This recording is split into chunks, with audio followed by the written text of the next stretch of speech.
अस्सलाम वालेकुम नाजरीन, आप देख रहे हैं INN चैनल। मैं हूं शेख अहमद अली। इस न्यूज़ बुलेटिन में आइए नज़र डालते हैं दिन भर की बड़ी खबरों पर।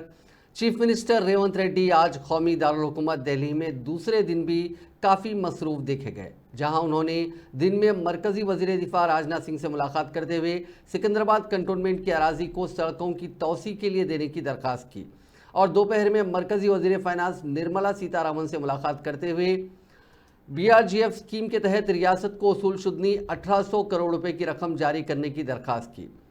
कुल हिंद कांग्रेस कमेटी की जानिब से गुज़िश्ता रोज़ लोकसभा इंतखाबात की तैयारियों के सिलसिले में एक इजलास मुनक़िद हुआ था। उस इजलास में शिरकत के लिए नई दिल्ली जाने वाले चीफ मिनिस्टर रेवंत रेड्डी ने काबिने रफ़ीक उत्तम कुमार रेड्डी के हमरा गुज़िश्ता रोज़ वज़ीर दाखिला अमित शाह और मरकज़ी वज़ीर शहरी तरक्यात हरदीप सिंह पुरी के अलावा मरकज़ी वज़ीर आबी वसाइल गजेंद्र सिंह शेखावत से अलहदा तौर पर मुलाकात करते हुए रियासत से मुतालिक ज़ेर इल्तिवा प्रोजेक्ट्स की मंजूरी और फंड्स की इजराई व दीगर उमूर पर तबादला ख्याल किया था और उन्हें याददाश्त के हवाले की थी।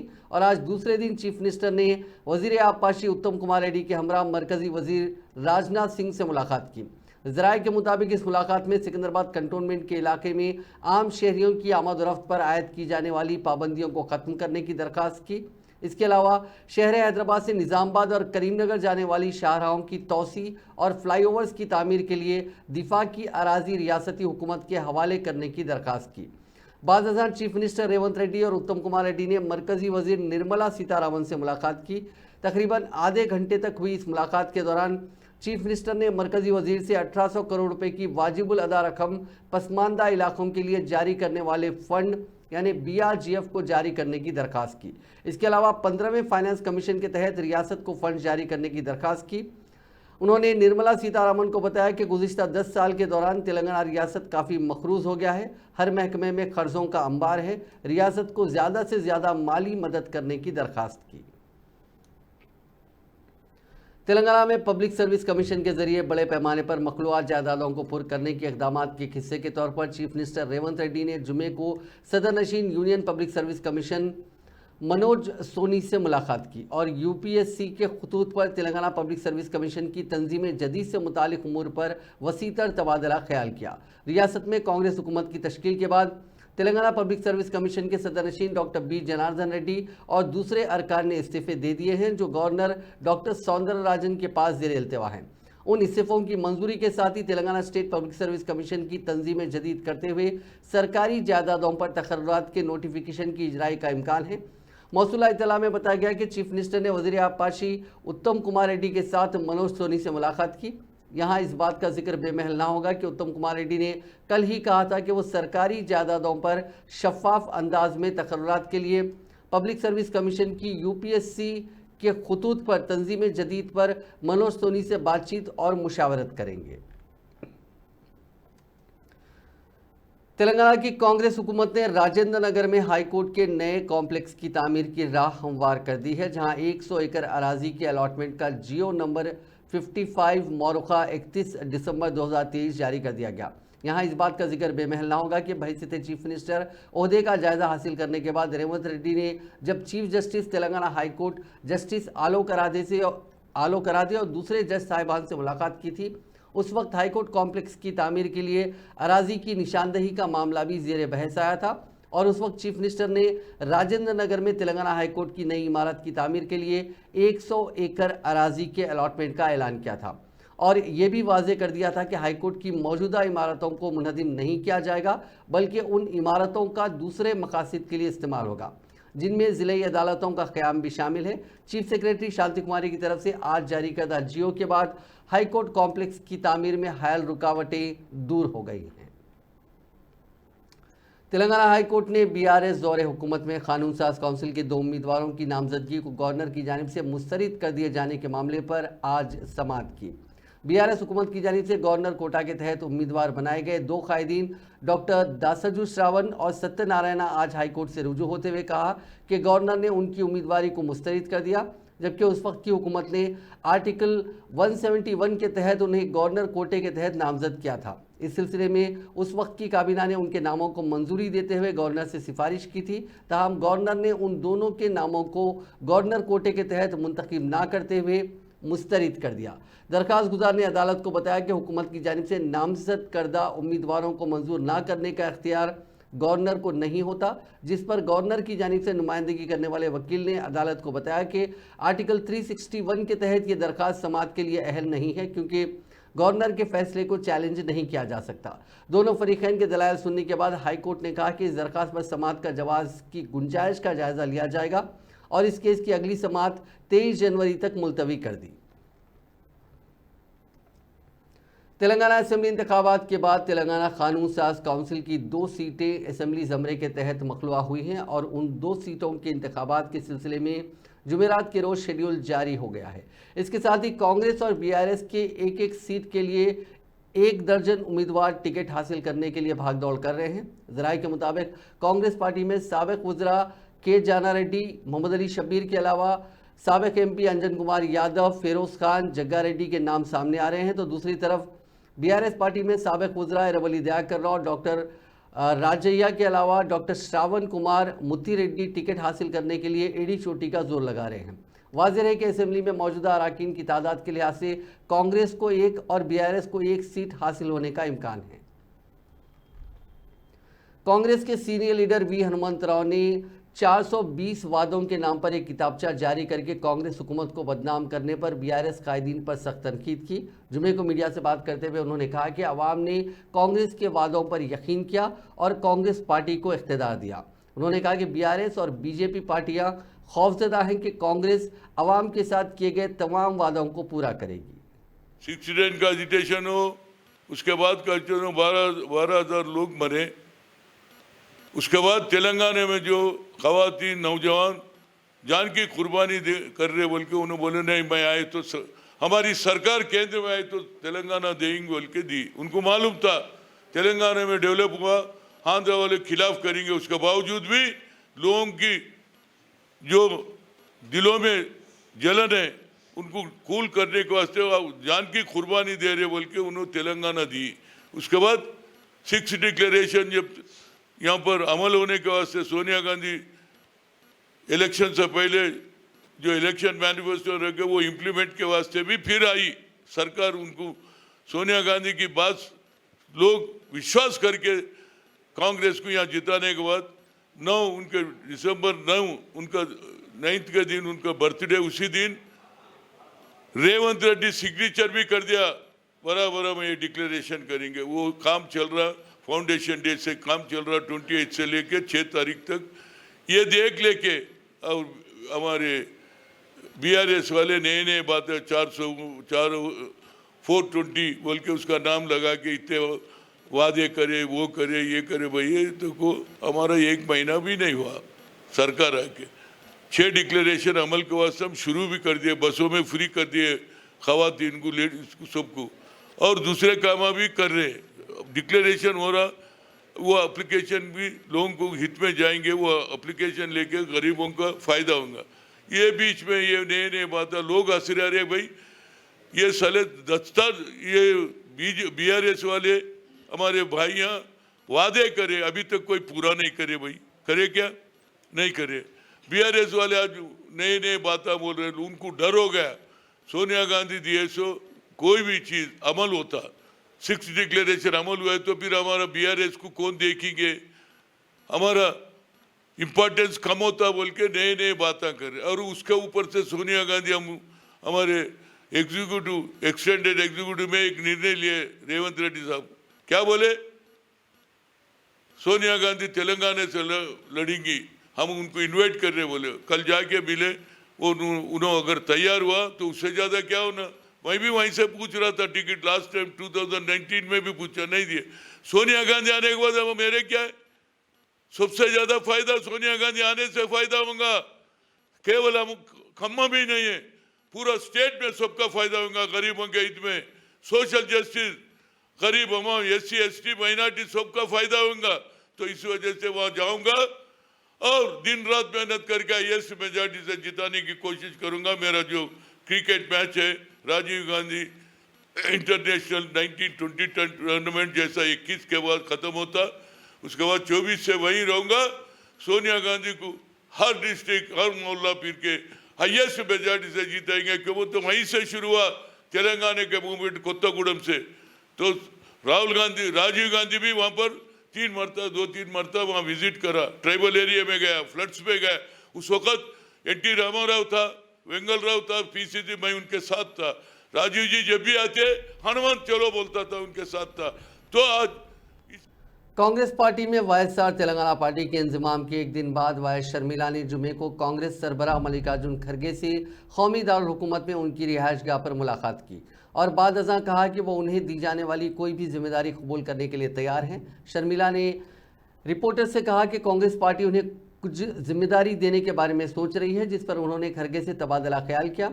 Chief minister Andhra Pradesh YS Jaganmohan Reddy की हमशीरा और साबिक चीफ मिनिस्टर आंजहानी डॉक्टर वाईएस राजशेखर रेड्डी की दुख्तर शर्मिला ने कहा कि वो पहले ही कह चुकी हैं कि वो उन्हें दी जाने वाली कोई भी जिम्मेदारी कबूल करने के लिए तैयार हैं।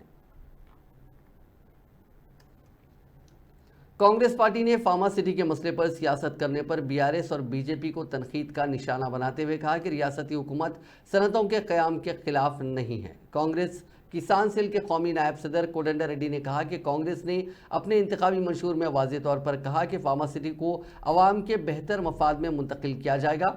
चीफ मिनिस्टर रेवंत रेड्डी ने मीडिया के नुमाइंदों से बातचीत के दौरान कहा था कि आलूदगी ना फैलाने वाले तमाम सनती यूनिट्स आउटर रिंग रोड से आगे और इलाकाई यानी इनर रिंग रोड के अंदर कायम किए जाएंगे।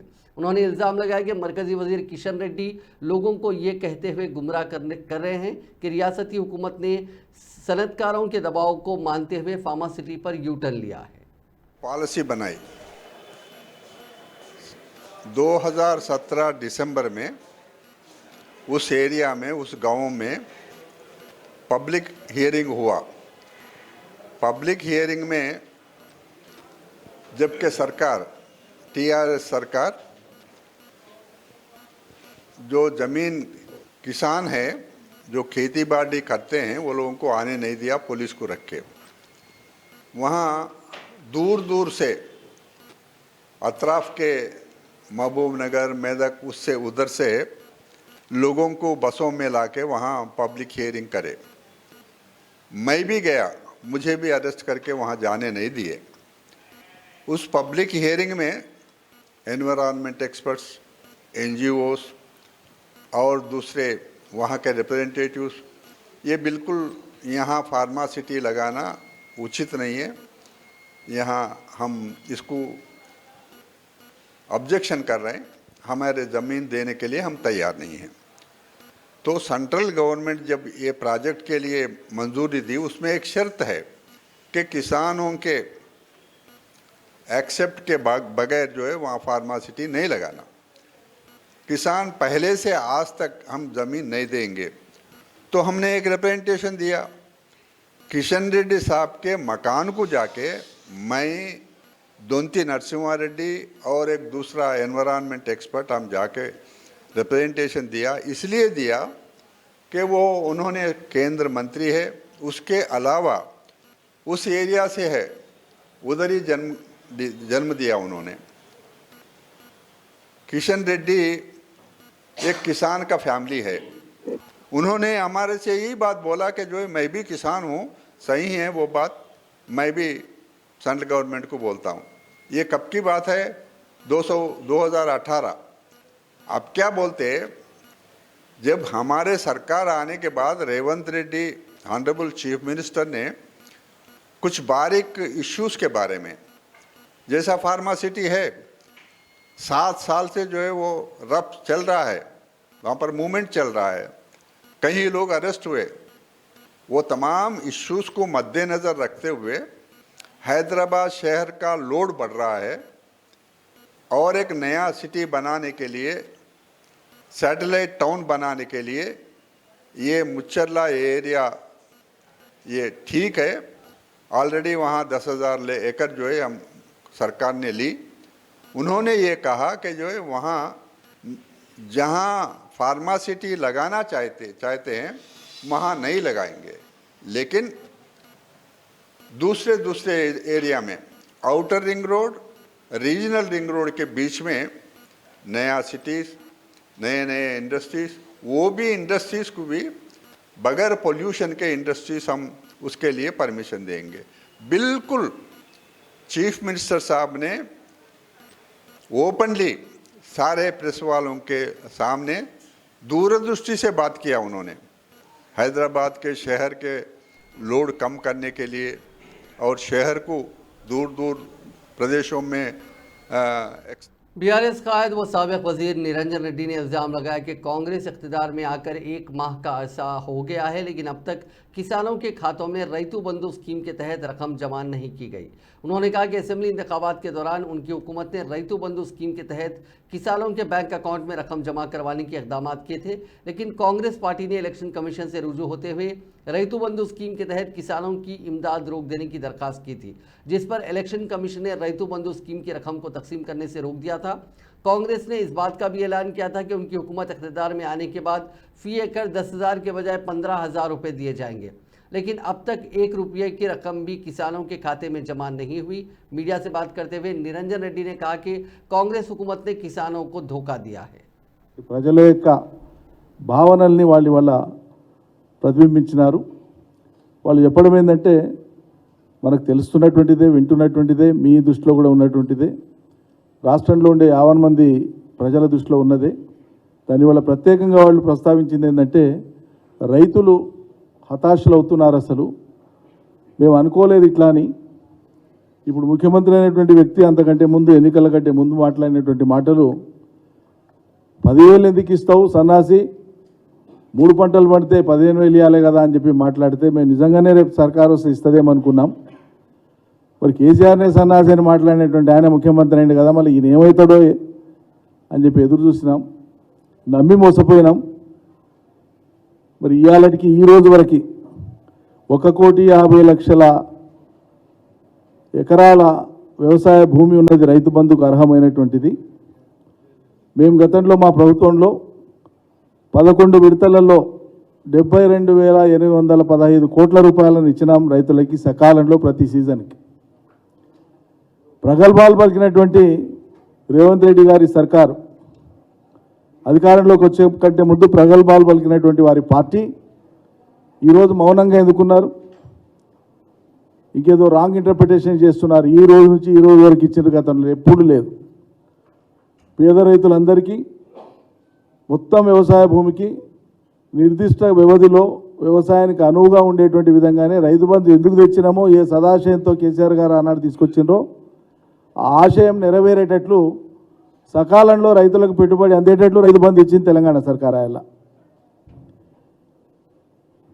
చివరికి ఎన్నికల సమయంలో ఇది కంటిన్యూస్ ప్రోగ్రామ్, దీనికి ఎన్నికల నిబంధనలు వర్తించదు అని చెప్పి మేము రైతు బంధు ఇవ్వడానికి సన్నాహకంగా అన్ని ఏర్పాట్లు చేసుకొని।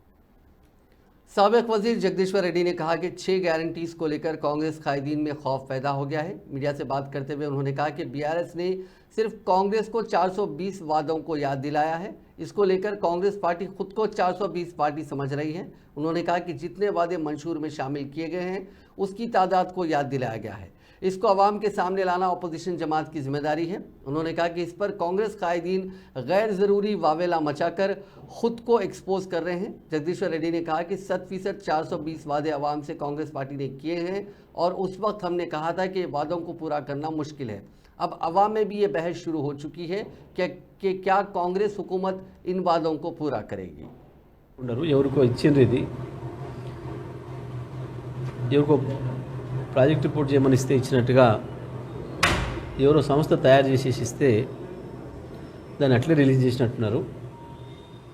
ఇది అమలుకు సాధ్యం కాని మేనిఫెస్టో, మేము అధికారులకు వచ్చేది ఉందా చచ్చేది ఉందా అని చెప్పి అనుకుని ఇచ్చినట్టున్నారు తప్ప ఇది ఆచరణ సాధ్యం కాంది అని చెప్పి ఆ రోజు మేము స్పష్టంగా చెప్పినాం। కానీ మేము ప్రజలకు చెప్పాల్సిన బాధ్యత మా పైన ఉంది ప్రతిపక్షంగా। మీరు ఇచ్చిన హామీలు 420 ఇచ్చి 420 ఇచ్చిందే చెప్తే మీరు చెప్పొద్దు, చెప్పారు కాబట్టి ఇలా రద్దు చేయాలి, రద్దు ప్రజలు చేస్తారు, ఎవరు చేయాలో ఏమి ఇబ్బంది లేదు।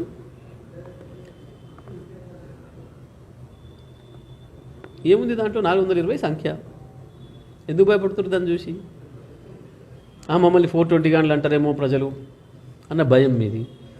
మరి ఇచ్చిన మాట తప్పిన ఏమంటారు? మాట ఇచ్చి మోసం చేసినోడిని ఏమంటారు? మేము మామూలుగా 420 కాబట్టి రాసినాం. మాకు అప్పుడు ఇది రాసేటప్పుడు ఆలోచన లేదు. అది మీకు మొదలైంది. మేము 420 గానిలో ఉన్న ఆలోచన మీకు మొదలైంది. ఇప్పుడు కనబడుతుంది మీ భయం చూస్తే. ఎందుకు భుజాలు నడుకుంటున్నారు? ఒకవేళ చూసి 420 కాకపోతే మరి 419 ఉన్నాయా, 18 ఉన్నాయా, మేము మర్చిపోయింది ఉంటే 421 ఉన్నాయా చెప్తే అదే రాస్తాం. ఏమైంది? దానికేముంది? ప్రజలు అప్పుడే అనుకుంటూనే ఉన్నారు, అయ్యో కేసీఆర్ పోయిండు, కరెంటు పోయింది, కాంగ్రెస్ వచ్చింది, కరెంటు పోయింది. इलेक्शन कमीशन की जानिब से आम इंतखाबात के लिए तैयारियां शुरू कर दी गई हैं। इसी तनाजुर में पीर से मुल्क की बाज़ रियासतों का इलेक्शन कमीशन की जानिब से दौरा किया जाएगा। पहले मरहले के तौर पर जुनूबी हिंद का दौरा करते हुए इजलास तलब किए जाएंगे। Chief election commissioner Rajiv Kumar और इलेक्शन कमिश्नर्स अनूप चंद्रा पांडे, अरुण गोयल पर मुश्तमिल वफद 7 जनवरी से रियासतों का दौरा करेगा। इब्तिदा में इलेक्शन कमीशन का वफद 7 ता 10 जनवरी के दरमियान तमिलनाडु, आंध्र प्रदेश रियासतों का दौरा करेगा। ताहाल डिप्टी इलेक्शन कमिश्नर्स ने बाज़ रियासतों का दौरा किया है और लोकसभा इंतखाबात का जायज़ा लिया है। विकाराबाद ज़िले के परगी में तबलीगी जमात के सह रोज़ा सूबाई इज्तिमा का हफ्ता यानी 6 जनवरी की फजर से आगाज़ होगा, जिसमें 4 लाख फर्जंदाने तौहीन शिरकत कर रहे हैं। ज़राए के मुताबिक तेलंगाना और आंध्र प्रदेश के अलावा पड़ोसी रियासत कर्नाटका और महाराष्ट्र से भी तबलीगी जमात के कारकुनों की बड़ी तादाद इस इज्तिमा में शिरकत करेगी। गुज़िश्ता 6 माह से इस सह रोज़ा इज्तिमा की तैयारियाँ की जा रही हैं। रियासती हुकूमत ने वक्फ बोर्ड की जानिब से इज्तिमा के इंतज़ाम के लिए 2,45,93,847 रुपये जारी किए हैं, जिसमें इज्तिमा गाह में कायम किए गए 2 आर्जी तालाबों के लिए 85 लाख और आर्जी तालाबों से वजू खानों तक पानी सरबराह करने के लिए डाले गए पाइपलाइन पर 68 लाख रुपए खर्च किए गए। बताया गया कि परगी मंडल के करीब वाक़ नेमत नगर की 180 एकड़ अराजी पर इज्तिमा के इंतजाम किए गए हैं, जहां 130 एकड़ पर इज्तिमा होगा, जबकि 50 एकड़ पर पार्किंग की सहूलत फराहम की गई। ये अराजी मकामी किसानों ने इज्तिमा के लिए दी है। तकरीबन 4 लाख अफराद की शिरकत के पेश नज़र इज्तिमा में बड़े पैमाने पर ताम और वज़ू के इंतज़ाम किए गए हैं। यहाँ 2 बड़े आर्जी तालाब बनाए गए हैं, जिसमें हर एक तालाब में 1 करोड़ लीटर पानी की गुंजाइश रखी गई है। इसके अलावा शुरका के लिए 3 दिन के खाने के लिए 26 बावर्ची खाने कायम किए गए, जहां हर एक बावर्ची खाने में 5000 अफराद को खाना सरबराह किया जा सकता है। हफ्ते की सुबह फजर की नमाज के बाद सह रोज़ा इज्तिमा का आगाज़ होगा, जो पीर की दोपहर बाद नमाज ज़ोहर अख्तिताम को पहुँचेगा। बाद नमाज जुमा से ही इज्तिमा गाह में तेलंगाना के अलावा दीगर रियासतों के शुरका की आमद का सिलसिला जारी है। हफ्ते की सुबह तक लाखों शुरका की आमद मुतवक्को है।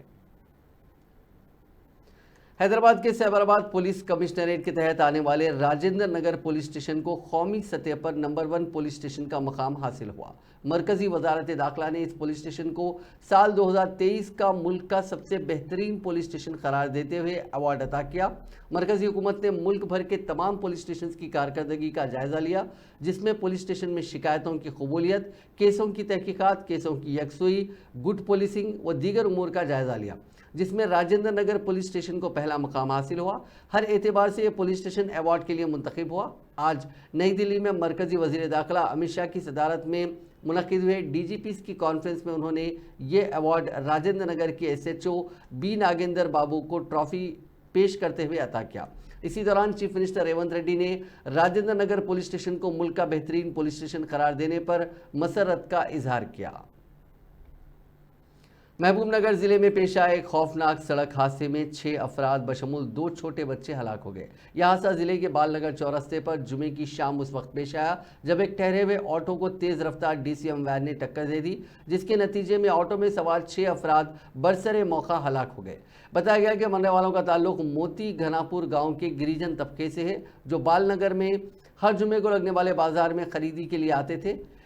सामान की खरीदी के बाद ये तमाम ऑटो में सामान रखकर निकलने ही वाले थे कि DCM वैन ने ऑटो को टक्कर दे दी। इस दौरान वहां से मोटर बाइक पर गुजरने वाला शख्स भी उसकी जद में आ गया।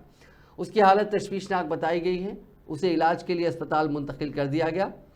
ये डीसीएम वैन हैदराबाद से जचरला की तरफ जा रही थी। इस हादसे के बाद कौमी शाहराह 44 के दोनों तरफ काफ़ी देर तक ट्रैफिक की आमदोरफ्त में खलल पड़ा। हादसा इतना दिलखराश था कि नाशें दूर तक पड़ी हुई थी। पुलिस ने इस सिलसिले में एक मुकदमा दर्ज करते हुए तहकीकात का आगाज़ कर दिया। मरने वालों की फौरी तौर पर शिनाख्त नहीं हो सकी। नागौल में जुमे को रौनुमा सड़क हादसे में एक बाप और बेटा हलाक हो गए। पुलिस ने बताया कि वाकया पापन्नागुड़ा चौराहे पर गोरेली रोड के करीब पेश आया, जहां तेज रफ्तार ट्रक ने मोटरसाइकिल पर जाने वाले बाप और बेटे को टक्कर दे दी। उनमें 35 साला के कुमार और उनके बेटे 7 साला के सुधीर की हैसियत से शिनाख्त की गई, जो अपनी बाइक पर गोरेपल्ली जा रहे थे। पुलिस के मुताबिक बाप और बेटा पापन्ना गुड़ा चौराहे के करीब पहुंचे थे कि एक तेज रफ्तार ट्रक ने उनकी बाइक को टक्कर दे दी, जिसकी वजह से वो गाड़ी से उछल पड़े और दोनों की बरसरे मौका मौत हो गई। हादसे की शिद्दत का अंदाज़ा इस बात से लगाया जा सकता है कि ट्रक का कैबिन जुज़वी तौर पर आतिशदगी का शिकार हो गया। हादसे के फौरी बाद ट्रक का ड्राइवर गाड़ी को वहीं छोड़कर भाग खड़ा हुआ। नागौल पुलिस ने एक केस दर्ज करते हुए तहकीकात का आगाज़ कर दिया। महलूकीन के अफराद खानदान और रिश्तेदारों ने हादसे के मकाम पर एहतजाजी धरना मुनज़्ज़म करते हुए ड्राइवर के खिलाफ सख्त कार्रवाई का मुतालबा किया। दरिंदा सिफत बेटे ने कुल्हाड़ी से हमला करके अपनी मां का कत्ल कर दिया। यह सनसनीखेज वारदात रियासत तेलंगाना के जयशंकर भूपालपल्ली जिले में पेश आई। रेगुंडा मंडल के तिरमलगिरी मौजू से ताल्लुक़ रखने वाले जहनी तौर पर मुतासिर बेटे ने अपनी मां का कत्ल कर दिया। बताया गया कि राजी रेड्डी नामी नौजवान का जहनी तवाज़ुन ठीक नहीं है। कल रात देर गए उसने अपनी मां हिमावती पर हमला करके उसका कत्ल कर दिया। पड़ोसी खातून ललिता ने बीच बचाव की कोशिश की तो उस नौजवान ने उस पर भी हमला कर दिया, जिसके नतीजे में वो भी जख्मी हो गई। मां और पड़ोसन पर हमला करने के बाद दूसरों पर भी हमला करके नौजवान फरार होने की कोशिश कर रहा था कि मकामी अफराद ने उसे पकड़कर उसके हाथ पांव बांध दिए और पुलिस को इत्तला दी। करीमनगर जिले में एक जुनूनी आशिक ने मोहब्बत से इनकार पर एक लड़की का ब्लेड से गला काट दिया। यह अफसोसनाक वाकया जिले के कुत्तापल्ली गांव में जुमेरात को पेश आया। पुलिस के मुताबिक साई कुमार नाम का नौजवान गुज़िश्ता कुछ अरसे से कुत्तापल्ली की लड़की काव्या श्री का पीछा कर रहा था। आज जब लड़की के घर पर कोई नहीं था तो मुलजिम ने घर में दाखिल होकर लड़की पर ब्लेड से हमला कर दिया। उसकी गर्दन पर शदीद चोटें आईं। मकामी लोगों ने मुतासरा की चीखों पुकार देखी और फौरन मौके पर पहुंच गए। मुलजिम साई कुमार पहले ही वहां से फरार हो गया था। जख्मी लड़की को फौरी तौर पर करीमनगर के प्राइवेट अस्पताल मुंतकिल किया गया। इत्तला मिलते ही पुलिस पहुंची, उस हॉस्पिटल पहुंची जहां वो ज़ेरे इलाज थी और उसका बयान रिकॉर्ड कर लिया। पुलिस ने कहा कि मुकदमा दर्ज कर लिया गया है और तफ्तीश जारी है। डॉक्टरों ने बताया कि मुतासरा की सेहत अब मुस्तहकम है। हैदराबाद के गजुला रामारम में ज़बरदस्त आग भड़क उठी, जिसने एक प्लाईवुड गोदाम को अपनी लपेट में ले लिया। शदीद आतिशदगी से गोदाम मुकम्मल तौर पर तबाह हो गया। फिज़ा में कसीफ धुआं उठने से इलाके में रहने वाले मकीनों में खौफ व हरास फैल गया। जैसे ही धुआं पड़ोसी इमारतों तक फैल गया, रिहायशियों ने फौरी तौर पर पुलिस को आगाह करते हुए इलाका खाली कर दिया। इत्तला मिलते ही फायर ब्रिगेड का अमला वहां पहुंचा और आग पर काबू पाने में कामयाबी हासिल की। खुशकिस्मती से मकामी लोगों का ख्याल है कि वाक़े के नतीजे में सिर्फ इमलाक को नुकसान पहुंचा, जिससे कोई जानी नुकसान नहीं हुआ।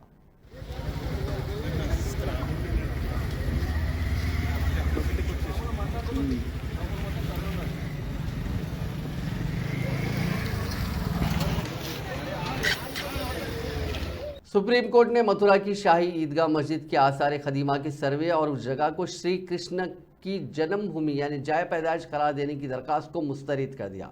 अदालत ने जुमे को कहा कि मामला पहले ही अदालत में ज़ेरे इल्तिवा है। दरियासना मस्जिद कमेटी ने हाईकोर्ट के इस फैसले के खिलाफ सुप्रीम कोर्ट से रुजू किया है, जिसमें मस्जिद के सर्वे की इजाज़त दी गई है। जस्टिस संजीव खन्ना और दीपांकर दत्ता की बेंच ने कहा कि इस मामले से मुतालिक केस इलाहाबाद हाईकोर्ट में ज़ेरे इल्तिवा है। बेंच ने कहा कि कानूनी चाराजोई की ज़्यादती नहीं होनी चाहिए। आपने इसे मफाद आमा की अर्जी के तौर पर दायर किया है, इसीलिए हम इसे मुस्तरद करते हैं। अगर किसी और तरीके से ये दायर किया गया तो अदालत इस पर गौर करेगी।